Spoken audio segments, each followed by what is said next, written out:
Fala pessoal, tudo bem? Sejam bem-vindos a mais um vídeo do Escola Online. Eu sou o professor Gabriel e pretendo ajudá-los na resolução das atividades da semana 4 para terceiro ano. O tema da aula de hoje, movimentos em defesa dos direitos de gênero e sexualidade. Antes de começarmos, porém, peço para que vocês se inscrevam, ativem o sininho ali das notificações, deixem seu biscoito, seu joinha, seu comentário, que é tão importante para nós. Ok? Grande abraço a todos, vamos dar início.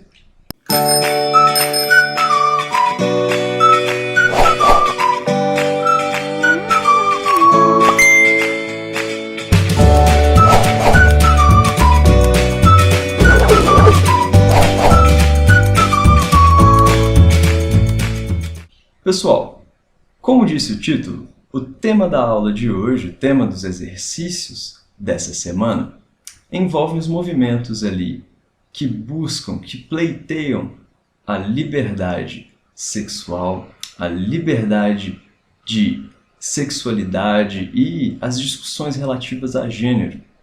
Essa, pessoal, é uma realidade do nosso mundo, é uma realidade importantíssima da gente entender. Afinal de contas, o que mais há de se ter senão empatia por pessoas que possuem a sua forma de ver o mundo, a sua forma de ver o próprio corpo e a sua forma de amar, não é mesmo? Não seria um direito básico dos seres humanos se expressar dessa maneira? E não é também essa e tantas questões importantes da gente resolver, da gente conversar e da gente entender realmente na sociedade brasileira e nas várias sociedades do mundo? Então, vamos lá, pessoal. Para ajudar vocês com a resolução das atividades, tem esse vídeo. Mas para ajudar a entender um pouco mais sobre esses movimentos, num aspecto mais histórico até, tá lá no material de vocês, algumas páginas, algumas sugestões ali de vídeos, para que a gente possa entender melhor essa temática. Ok? Vamos lá então, pessoal. Questão do Enem.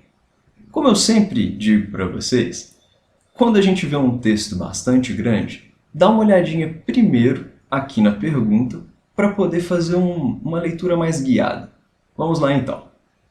A homofobia é a rejeição e menosprezo à orientação sexual do outro e muitas vezes expressa-se sob a forma de comportamentos violentos. Os textos indicam que as condenações públicas, perseguições e assassinatos de homossexuais estão associadas. Então, vamos ver aí o que dizem esses textos relativos ali à homofobia, à rejeição ali e menosprezo da orientação sexual. Bora! Pecado nefando era expressão correntemente utilizada pelos inquisidores para a sodomia, nefando o que não pode ser dito. A Assembleia de Clérigos, reunida em Salvador em 1707, considerou a sodomia tão péssimo e horrendo crime, tão contrário à lei da natureza, que era indigno de ser nomeado, e por isso mesmo, nefando. Ok? Então, primeiro texto sobre uma questão mais histórica mesmo da homossexualidade. Segundo texto, pessoal. O número de homossexuais assassinados no Brasil bateu recorde histórico em 2009. De acordo com o relatório anual de assassinato de homossexuais, LGBT, lésbicas, gays, bissexuais e travestis, nesse ano foram registrados 195 mortos por motivação homofóbica no país. Certo? Então, o que esses textos indicam que as condenações públicas, perseguições e assassinatos de homossexuais estão associados? A. A baixa representatividade política de grupos organizados que defendem os direitos da cidadania dos homossexuais. A falência da democracia no país, que torna impeditiva a divulgação de estatísticas relacionadas à violência contra homossexuais. A Constituição de 88, que exclui do tecido social os homossexuais, além de impedi-los de exercer os seus direitos políticos? O texto diz isso? D. Há um passado histórico marcado pela demonização do corpo e por formas recorrentes de tabus e intolerância? E há uma política eugênica desenvolvida pelo Estado, justificada a partir dos posicionamentos de correntes filosóficos científicas? E aí, pessoal? Qual das alternativas realmente, com base na leitura dos textos, aparenta aí explicar a questão da perseguição, das condenações e assassinatos a homossexuais? Eu acredito que a letra D. O que diz a letra D? Um passado histórico marcado pela demonização do corpo e por formas recorrentes de tabus e intolerâncias. Sim, o texto aqui, do Fernando Novaes, demonstra ali a história um pouco de como que foi visto a relação sexual, por exemplo, a questão da sodomia ali, entre homossexuais. E aqui, no segundo texto, a gente tem uma perspectiva histórica também, né, do assassinato, da violência, que, pelo visto, né, teria batido um recorde em 2009. Ok? Então a letra D melhor representa, na minha perspectiva, a mensagem dos dois textos. Atividade 2. As decisões em favor das minorias, tomadas pelo Poder Judiciário, foram possíveis pela organização desses grupos, ainda que não sejam assimilados por toda a população. Essas mudanças. Então, procurem no texto algo relativo às decisões do Poder Judiciário, dos juízes, né, a favor das minorias. Vamos ver. O reconhecimento da união homoafetiva levou o debate à esfera pública, dividindo opiniões. Como assim união homoafetiva? Como se fosse uma união civil, uma espécie de casamento ou casamento de fato, reconhecido civilmente pelo Estado brasileiro. Apesar da grande repercussão gerada pela mídia, a população ainda não se faz suficientemente esclarecida, confundindo o conceito de união estável com o casamento. Olha, então, claramente existe uma diferença entre união estável e casamento, certo? O que estava de fato aqui sendo mais discutido era a questão da união civil entre duas pessoas. Apesar de ter sido legitimado pelo STF, o reconhecimento da união homoafetiva é fruto do protagonismo dos movimentos sociais como um todo.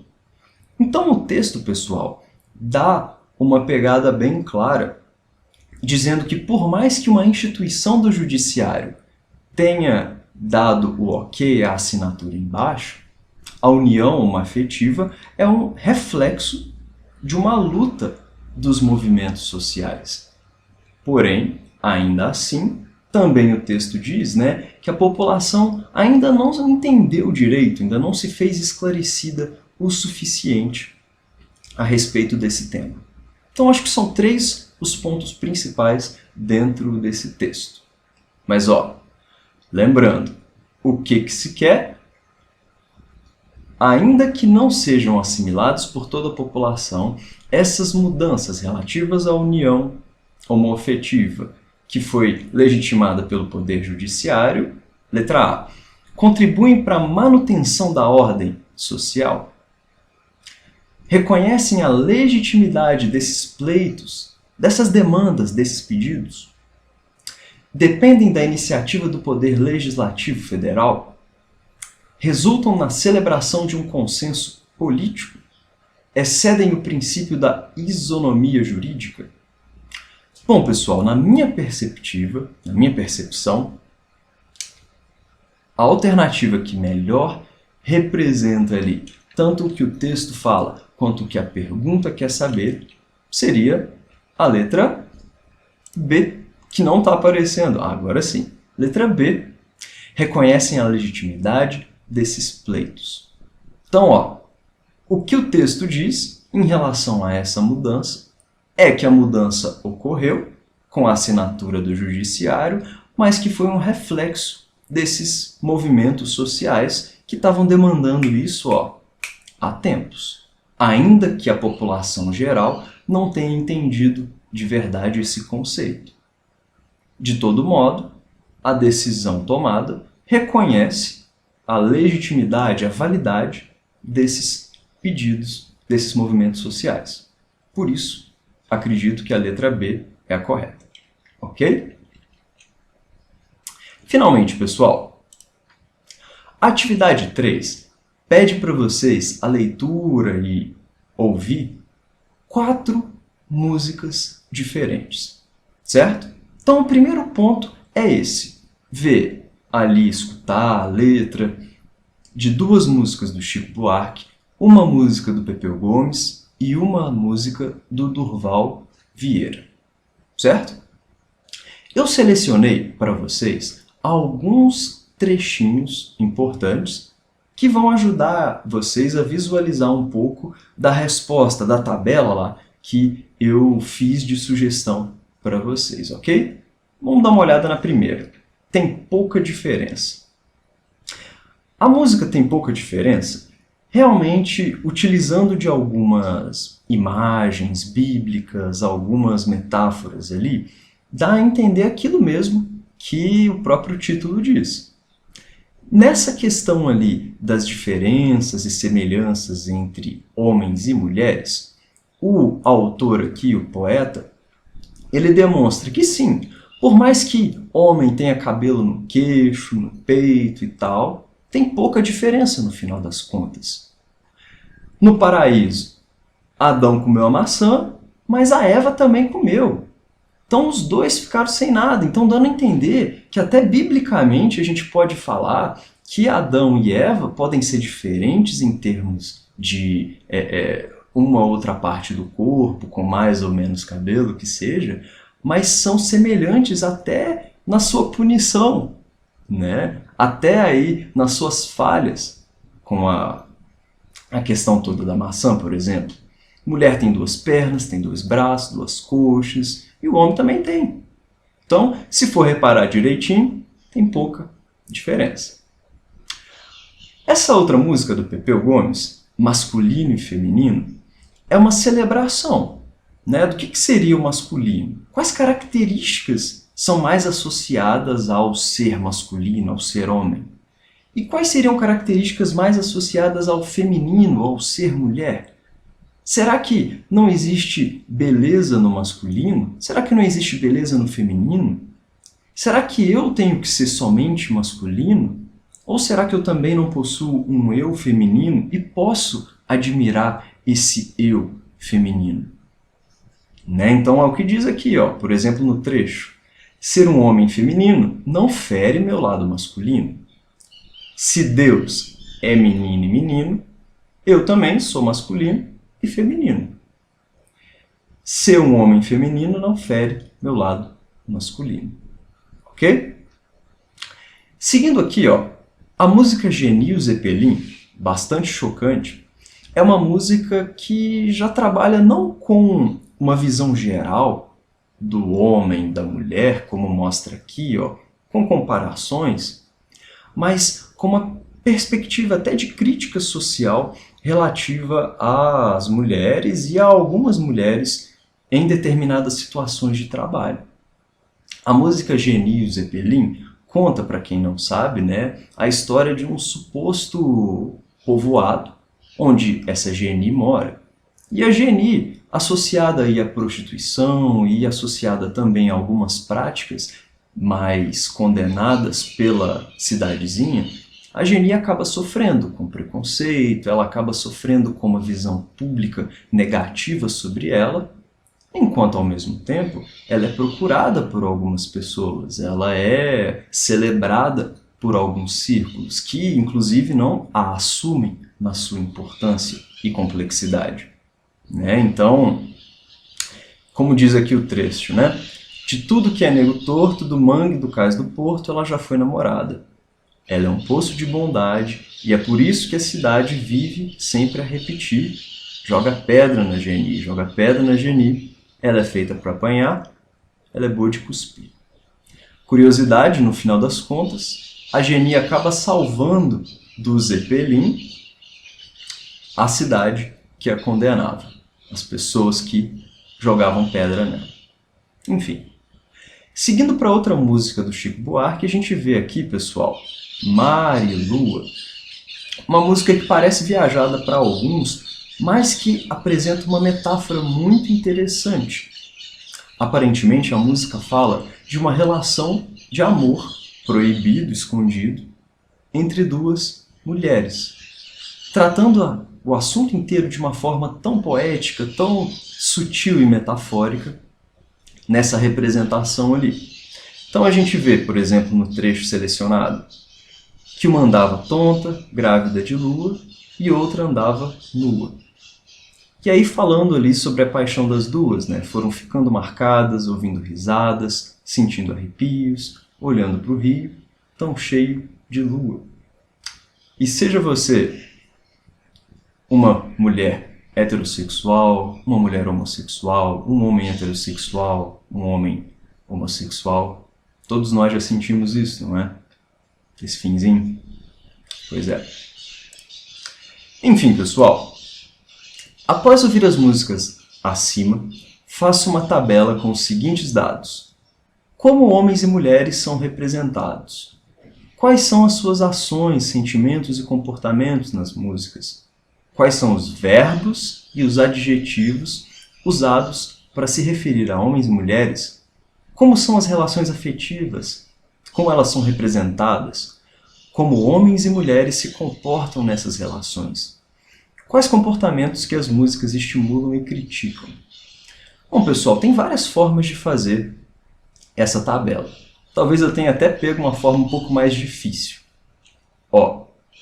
Vai aí a minha sugestão para vocês, pessoal. Se a gente pega a música Tem Pouca Diferença, Masculino e Feminino, Genil, Zeppelin, Mar e Lua, homens e mulheres são representadas em contextos diferentes, né? De formas diferentes. Eu observei, por exemplo, que na música Tem Pouca Diferença, a representação de homens e mulheres é feita com algumas comparações, mas dando a entender um significado de grande semelhança, fisicamente, e grande semelhança até na culpa moral, né, de Adão e Eva. Masculino e feminino também coloca ali essa metáfora, essa comparação religiosa, né, mas dão a entender a importância de ambos, homens e mulheres. Genil Zeppelin já puxa uma ideia um pouco maior do homem, né, com mais poder, dos homens ali, seja o dono do Zeppelin, seja os outros homens que se servem da Geni, estão ali numa posição superior, enquanto Geni, a personagem principal, é inferiorizada. Mar e Lua, já protagonizando mais a questão das mulheres em si, as representa como metáforas, certo? Quais são suas ações e sentimentos? Bom, no caso da primeira música, os dois, tanto homens e mulheres, dão mancada, ambos também são representados como inteligentes. No caso da segunda música, existe ali toda uma questão de empatia, né? Então, ações e sentimentos muito voltados a você abraçar o seu lado masculino e feminino, não ter vergonha disso. No caso aqui, ações e sentimentos em Genil Zeppelin mostram ali homens e pessoas com postura em posições de dominância, jogando pedras. A Geni numa situação ali de sofrimento, mas que ao mesmo tempo devolve bondade para o povo. No Mar e a Lua, né, ações e sentimentos dessas mulheres são sentimentos de ternura, de paixão. Elas se amam, mas elas também se escondem. Verbos e adjetivos usados, nossa, teria infinidade que vocês podem pegar. Eu selecionei aqui só esses. Em termos de relações afetivas, né, não se fala tanto, pelo menos eu não percebi, um tanto de relações afetivas entre homens e mulheres no Tem Pouca Diferença, masculino e feminino. As duas músicas parecem trabalhar um pouco mais com uma análise geral do que é ser mulher e do que é ser homem. No caso de Genil Zeppelin, a gente vê ali, por exemplo, a hostilidade, o abuso físico, né, marcando as relações afetivas entre os personagens. O Mar e a Lua, né, mostra, sim, as mulheres se amando, mas ao mesmo tempo se escondendo dos outros e tudo mais. Comportamentos estimulados. Bom, no caso da primeira música, a gente vê a questão da compreensão e da tolerância, masculino e feminino de certa forma também, né, estimulando abraçar tanto o masculino quanto o que é entendido como feminino.